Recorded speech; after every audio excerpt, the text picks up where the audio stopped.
What is up, DS3TV? We are back for another video. This one is the part 2, the finale to Oversimplified's World War I video. And yeah, we're getting into it right now. And yeah, also subscribe to the channel. Thank you guys for 827 subscribers at the time of making this video. And keep subscribing to the channel. I want to get to 1,000 subscribers by my birthday, September 13th. And also follow the Twitch channel, and also follow the I forgot to take this off, but also follow the join the Discord. Yeah, so let's get into the video. You know, we all love Oversimplified over here, and we love World War I stuff, so let's had to mash those two up together. So let's get into it and play. With both sides stuck in a hard stalemate, they knew this war wasn't going to be about taking territory, but about simply wearing each other down. Yep. The Allies had plenty of men to expend from its overseas dominions, and the British also started a naval blockade, so Germany couldn't import stuff, like food. Neither side really wanted a long, grueling war though, so they both thought of ways to break the deadlock on the Western Front. Idea number 1, new frontiers. When the war first broke out, Australia was quick to take German New Guinea. The Allies also quickly jumped on Germany's colonies in Africa, and particularly in German East Africa, locals were enlisted as soldiers and carriers by both sides, leading to a tragic loss of life for the native Africans. Oh. Some new combatants entered the war as well. The Allies' new friends were Italy and Japan. Japan was busy building itself an empire, so it was more than happy to take away German islands and colonies in East Asia. Italy actually had an alliance with Germany and Austria-Hungary before the war, but after some tense relations, and then the Allies promising to give them some of Austria-Hungary's stuff, they switched sides. Italy opened up a front in the mountains here, but like everyone else, they were stuck in stalemate for most of the war. The Central Powers' new friend was a struggling empire in the Middle East. The Ottomans were divided on whether to actually join the war or not, since they had been exhausted by the recent Balkan Wars. Yeah. Some of the politicians who did want to join went off on their own and fired some shells at Russia, and then came back and said, whoops, looks like we're at war now. The Ottoman entry into the war was of particular concern to the British, since the Middle East was full of oil, and Britain wanted all of that oil. First, the Ottomans tried to attack Russia in the Caucasus Mountains, but they weren't prepared for the cold, and many of them froze to death. So they just didn't, I guess they didn't, like, think about how cold it would be in Russia when they would attack? Then they crossed miles of desert to take the Suez Canal from the British, but that failed too. Then the Allies tried to take the Dardanelles at Gallipoli in a long and hard trench warfare campaign, but that also failed. The Ottomans blamed their initial losses on the ethnic Armenians living within Ottoman territory, and the resulting Armenian genocide led to the deaths of 1.5 million people. Ooh. Then the Germans sent spies into Afghanistan to try to convince the Arab tribes there to rise up in jihad against the British and attack India. But that plan failed, partly because the spies got bored, brewed their own alcohol, and got drunk, which is Wow, that really happened? a bad thing to do in Afghanistan. All these new frontiers hadn't done much to change the war. Aware that the Allies had more men and supplies than them, the Germans knew they had to do something to break the stalemate. Before the war, there was a big conference that set out the rules of modern warfare. No chemical weapons, no killing civilians. Basically, don't be jerks. The Germans held a meeting and decided to be jerks. Zeppelin air raids commenced over British cities. They also started attacking the Allied trenches with chlorine gas, and they used submarines to sink civilian ships. One such civilian ship was the Lusitania, which had 159 Americans on board when it was sunk, further swaying US opinion against the Germans.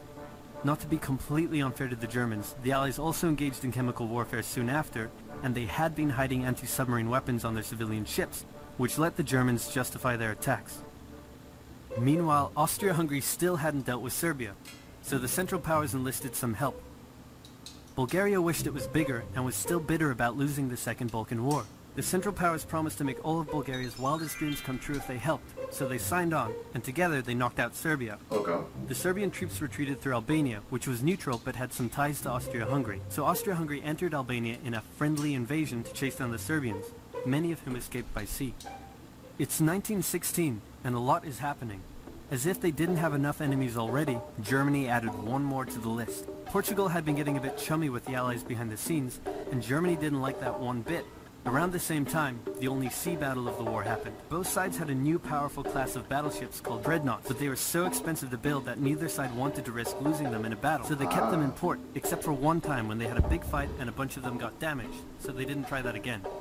the UK started conscripting men to the army, so they had plenty of reserves, which is just as well because the Western Front was about to get brutal. The longest and one of the bloodiest battles of the war started when the Germans launched an attack around the French city of Verdun. The French defended it desperately, leading to hundreds of thousands of casualties. Under pressure, the French called on its allies to do something to draw the Germans' attention away, so the British started their own long and brutal fight, the Battle of the Somme, with 60,000 British casualties on just the first day. It was also here that the British first used one crazy brand new piece of sci-fi technology. The Russians had been getting pushed back further and further into their own territory, but in response to the French call for help, they began a huge offensive, and did really well until they ran out of supplies and got stuck. Seeing how well the Russians had been doing, Romania decided now would be a great time to jump in and win the war, and then they got pounded. Oh wow. The Greeks were fighting amongst themselves about whether to join the war or not. The king liked the Central Powers, while the Prime Minister wanted to join the Allies. After a brief national schism, during which the country split into two, the king finally abdicated and the country reunited. With Allied help, they began a new offensive. In the Middle East, Russia was pushing into Ottoman territory from the north. The British had also made a landing in Mesopotamia to protect Persia's oil fields, and they had also sent a small army up the Tigris River to try to take Baghdad, but the army got sieged in the town of Kut along the way, and eventually surrendered.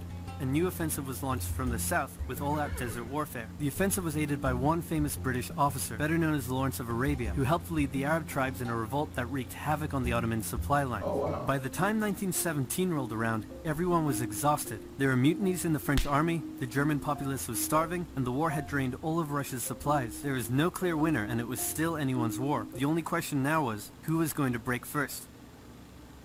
And the answer was Russia. Tired of not eating, and mad that a crazy magic homeless guy was calling some of the shots, there was an uprising in Petrograd complete with riots and strikes. The riots turned into a full-scale revolution, and a new government overthrew the Tsar.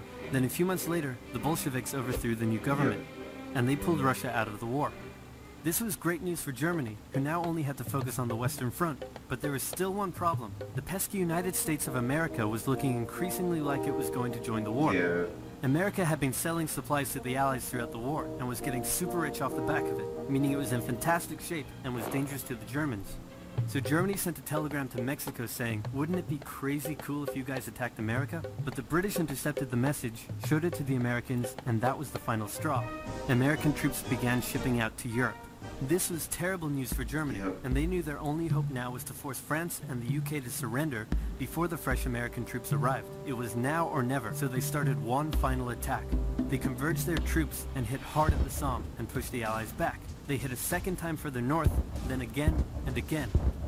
With each hit, the Germans were spending more and more resources, while the Allies were getting better and better at repelling their attacks. By the fifth punch, the Allies held the line and even pushed back. With American troops now arriving in larger numbers, the Allies launched a counterattack, and that was it. The Central Powers were being pushed back on all fronts. Bulgaria collapsed first, followed by the Ottoman Empire, then Austria-Hungary, and finally on November 11, 1918, at 11 o'clock, Germany surrendered. At the peace treaty, Germany was forced to reduce its military, accept war guilt, and pay the bill for the war. After indescribable suffering and millions dead, the world learnt its lesson and never had such an awful war again. Psych! For about 20 years. Great video. Yeah. So follow the channel. I want to say follow the channel. Subscribe to the channel.